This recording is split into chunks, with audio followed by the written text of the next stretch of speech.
मैं सोच रही थी कि मुझे कुछ लोग दिखे तो मैं गाड़ी रुकवाऊं या मैं तब बाहर निकलूं, क्योंकि मैं अकेले सुनसान रास्ते पे गाड़ी रुकवाना नहीं चाहती थी। और अगर मैं चिल्लाती या हंगामा करती तो पता नहीं उस समय मेरे साथ क्या होता। मैंने पुलिस को सारी चीजें दिखाई।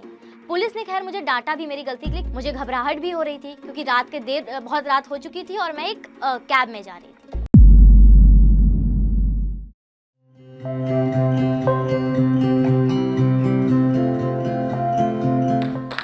नमस्ते, मेरा नाम खुशी पांडे है।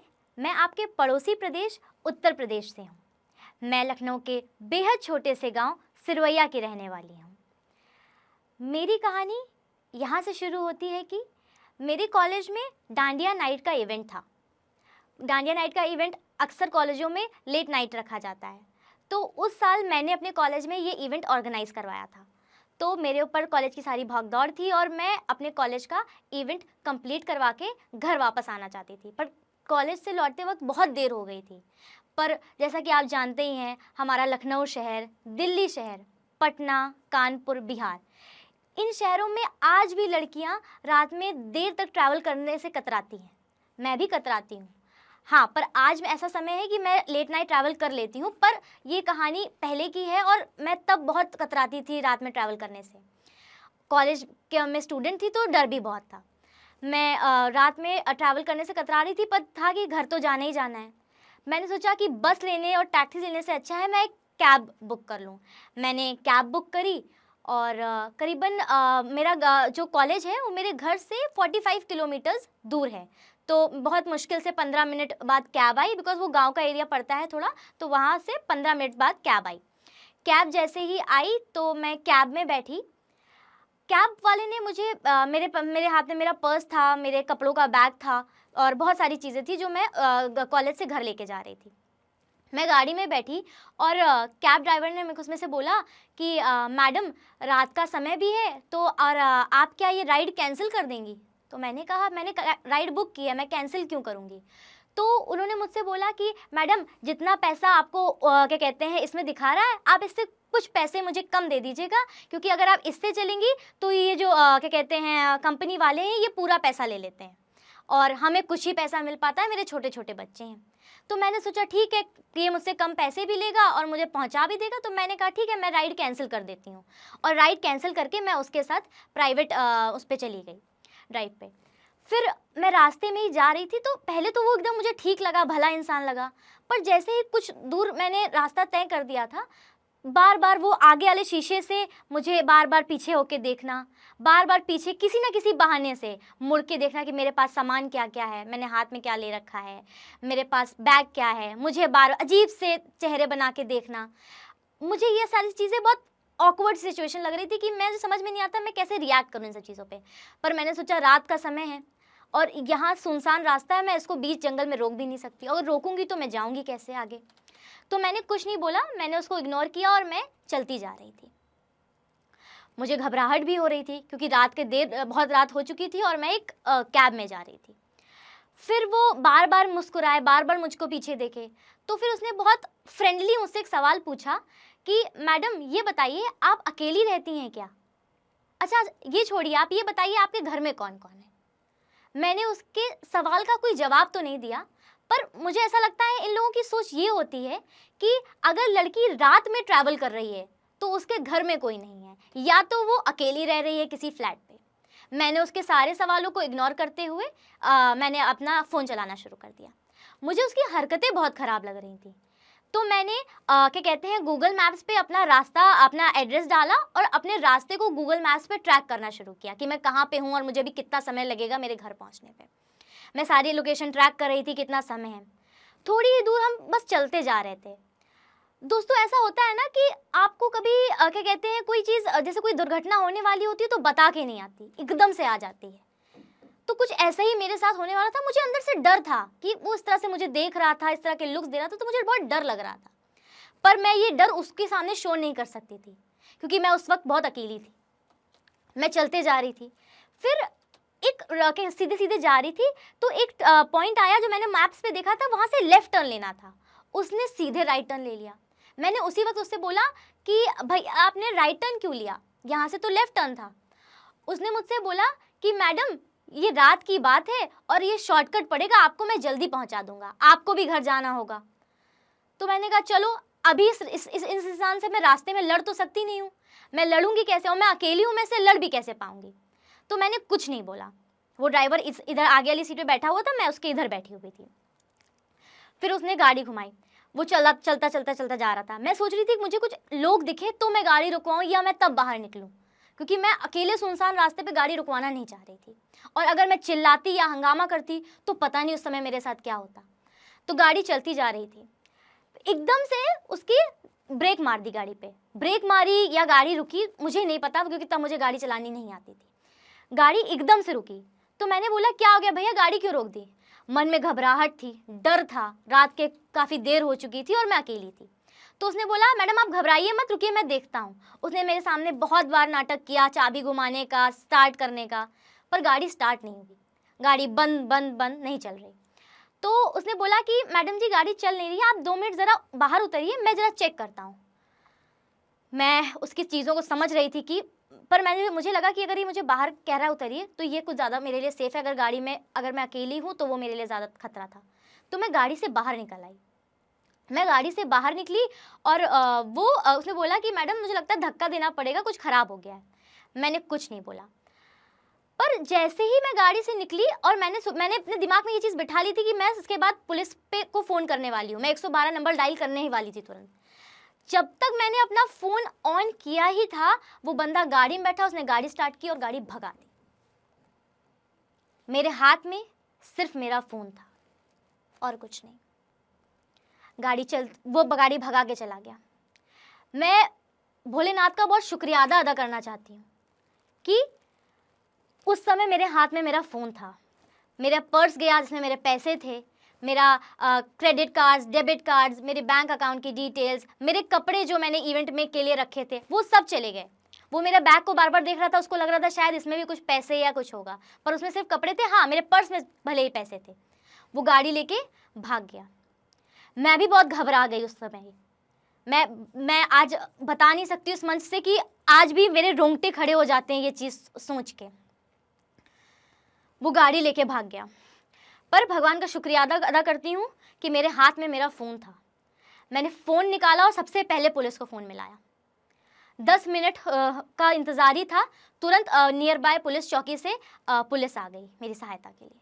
मैंने उनको बुकिंग डिटेल्स दिखाई, क्योंकि उन्होंने मुझको, पुलिस वालों ने डांटा भी कि आपने कुछ पैसे बचाने के लिए आपने राइड कैंसिल क्यों कर दी, आपने उसको ऐसा क्यों किया। मैंने उनको पूरी चीज़ समझाई कि हाँ मेरी गलती है, मैंने किया। मैंने पुलिस को सारी कहानी बताई।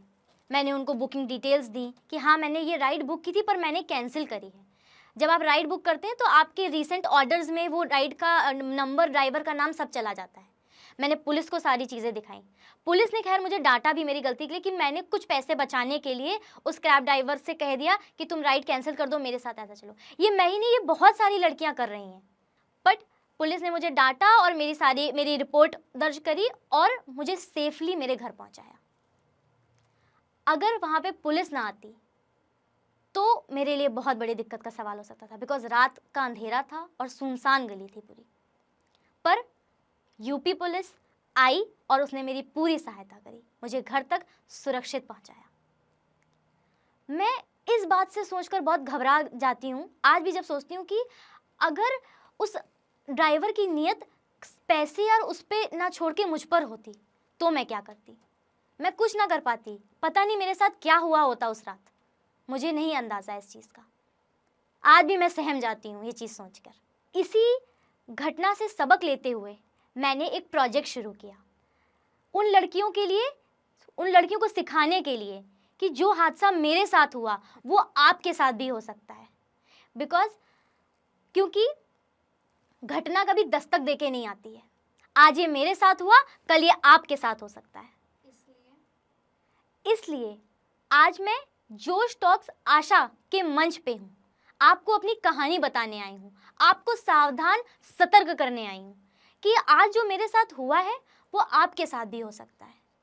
आप कभी भी, आपसे कोई भी ड्राइवर कहे कि आप राइड कैंसिल कर दीजिए, आप मेरे साथ ऐसे चलिए, मत मानिए। ज़्यादा से ज़्यादा वो 100 रुपये कम कर देगा, 200 रुपये कम कर देगा, पर अपनी जान के साथ खतरा मत करिए। मेरे साथ भले ही कुछ गलत नहीं हुआ, मेरे पैसे गए, मेरी चीज़ें गईं, पर मैं सुरक्षित थी। पर अगर उसकी जगह कोई और आदमी होता जिसकी नीयत खराब होती, तब मैं क्या करती? मैंने एक प्रोजेक्ट शुरू किया जिसका नाम है आत्म सुरक्षा। मैं इस प्रोजेक्ट को रन कर रही हूँ यूपी में।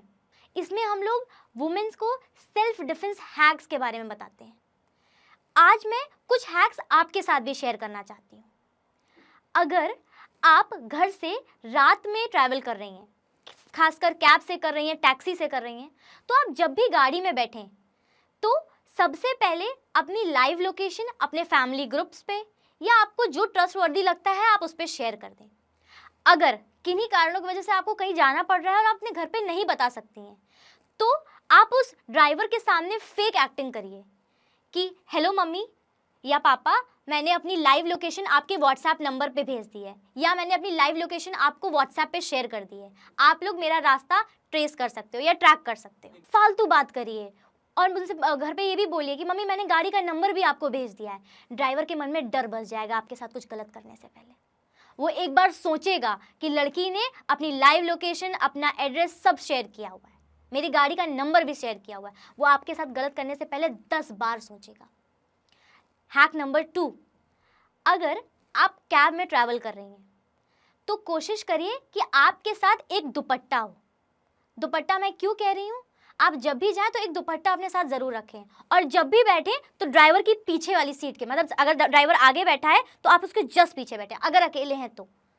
उससे क्या होगा कि अगर ड्राइवर आपके साथ कुछ बदतमीजी कर रहा है, जैसे मेरी कहानी में ड्राइवर यहाँ बैठा था और मैं उसके इधर बैठी थी, वो मुझे बार बार शीशे से देख पा रहा था, बार बार अजीब अजीब से चेहरे बना रहा था, गंदे लुक्स दे रहा था मुझे। आप उसके पीछे बैठोगे तो आप सतर्क रहोगे। अगर वो आपके साथ ज़रा से भी बदतमीजी करे तो आपको बस क्या करना है, अपना दुपट्टा खोलना है, उसकी गर्दन पे से घुमाना है और कस देना है। मार नहीं देना है, कसना है, वो आपके हाथ में आ जाएगा। कुछ गलत करने वाला हो तब ये कदम उठाइए। अपने इस कदम को आप as an self defence use करिए। अगर वो आपके साथ कुछ गलत कर रहा है तो वो आपके साथ गलत नहीं कर पाएगा। तीसरा हैक मेरा ये है, आप जब भी घर से बाहर निकल रही हैं, ये सारी लड़कियों के लिए है, अपने साथ पेपर स्प्रे लेके निकलिए। पेपर स्प्रे नहीं है तो मैं जहाँ भी सेशंस करती हूँ, मैं लड़कियों को सेल्फ डिफेंस एक स्टिक आती है जो कि बहुत सारे सोशल मीडिया साइट्स पे आपको मिल जाएगी, अमेजोन पे मिल जाएगी, मिंत्रा पे मिल जाएगी, आपको वो स्टिक मिल जाएगी। मैं अपने सेमिनार के बाद हर उस लड़की को वो स्टिक देती हूँ एज एन गिफ्ट कि ये तुम्हारी रक्षा के लिए है और अपनी रक्षा तुम्हें खुद करनी है, कोई तुम्हारी रक्षा करने नहीं आएगा। हम ये सोचे कि हमारे पापा हमारी रक्षा करेंगे, हमारे भैया हमारी रक्षा करेंगे या हमारा पति हमारी रक्षा करेगा। क्यों? हम खुद इतने सक्षम हैं कि हम अपनी रक्षा खुद कर सकते हैं, हमें किसी की ज़रूरत नहीं है। उसके बाद ये 3 हैक हैं।